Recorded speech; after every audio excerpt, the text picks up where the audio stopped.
Au nom d'Allah, le tout miséricordieux, le très miséricordieux. Remarque, Allah est doté de science et l'être humain est doté de science. Les textes montrent donc qu'Allah est doté de science et le Coran montre également que l'être humain est doté de science. Par exemple, Allah a dit dans la sourate Ad-Dariyat, numéro 51, verset 28, traduction rapprochée et approximative du sens du verset, en mentionnant l'histoire des anges avec Ibrahim, que la paix soit sur lui, et ils lui ont annoncé la naissance d'un garçon doté d'une grande science. Dans le Coran, Allah nous a également informé que rien ne lui ressemble. Allah a dit dans la sourate Ash-Shura, numéro 42, verset 11, traduction rapprochée et approximative du sens du verset, « Il n'y a rien qui lui ressemble, et c'est lui l'audient, le clairvoyant. » Ainsi, comment concilier le fait qu'Allah et l'être humain soient tous deux dotés de science, et le fait que rien ni personne ne ressemble à Allah? La réponse à cela est que la science d'Allah est une science parfaite qui convient à sa grandeur et à sa majesté, tandis que la science de l'être humain est une science imparfaite qui convient à la faiblesse de l'être humain. D'après Ubay ibn Ka'b, qu'Allah l'agrée, le prophète, que la prière d'Allah et son salut soient sur lui, a dit « Lorsque Moussa a rencontré Al-Khadir, que la prière d'Allah et son salut soient sur eux, un oiseau est venu et a plongé son bec dans l'eau. Alors Al-Khadir a dit à Moussa « Sais-tu ce que dit cet oiseau ?» Moussa a dit « Que dit-il » Al-Khadir a dit « Il dit « Ta science et la science de Moussa, par rapport à la science d'Allah, ne sont que comme la quantité d'eau que mon bec a prise par rapport à toute la mer. » L'histoire de Moussa avec Al-Khadir, que la prière d'Allah et son salut soient sur eux, a été mentionnée par Allah dans la sourate Al-Kahf, numéro 18, à partir du verset 60. Ceci est une règle générale que l'on applique à tous les attributs d'Allah, la parole, le visage, les deux mains, la colère, la miséricorde, etc.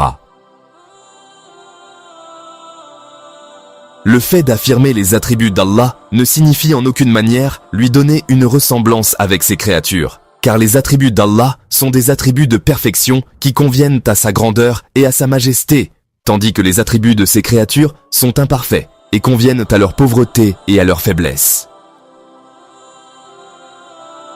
Shaykh al-Islam ibn Taymiyyah, décédé en 728 de l'Hégire, a dit « La première règle fondamentale est que ce qui est dit à propos de certains attributs d'Allah doit également être dit à propos de ses autres attributs.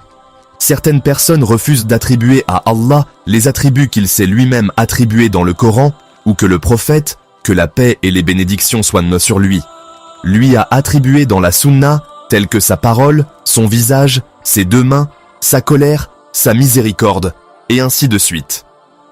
Ils argumentent que ces attributs sont des attributs de créatures, et que les attribuer à Allah le ferait ressembler à ses créatures, ce qui n'est pas permis. Cet argument est totalement faux car, en réalité, les personnes qui l'utilisent se contredisent inévitablement. En effet, toute personne qui croit en Allah doit nécessairement lui attribuer au moins un attribut, qui est l'existence. Cependant, les êtres humains existent aussi, et personne ne dit que l'existence d'Allah est comme celle des créatures. Tout le monde dit que l'existence d'Allah n'est pas comme l'existence de ses créatures. L'existence d'Allah est parfaite. Il ne dort pas, il ne meurt pas. Tandis que l'existence des créatures est imparfaite. Les créatures dorment, tombent malades, meurent, et ainsi de suite. L'imam Abu Omar at-Talamanki, décédé en 429 de l'Hégire, a dit « Nous demandons donc à ces gens, dites-vous qu'Allah existe ?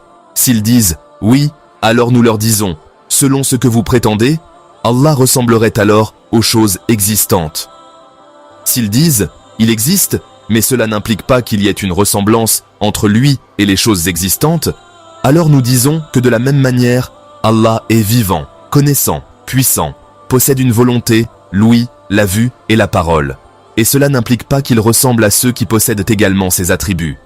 Ainsi, ce qui est appliqué à l'attribut d'existence doit être appliqué à tous les attributs.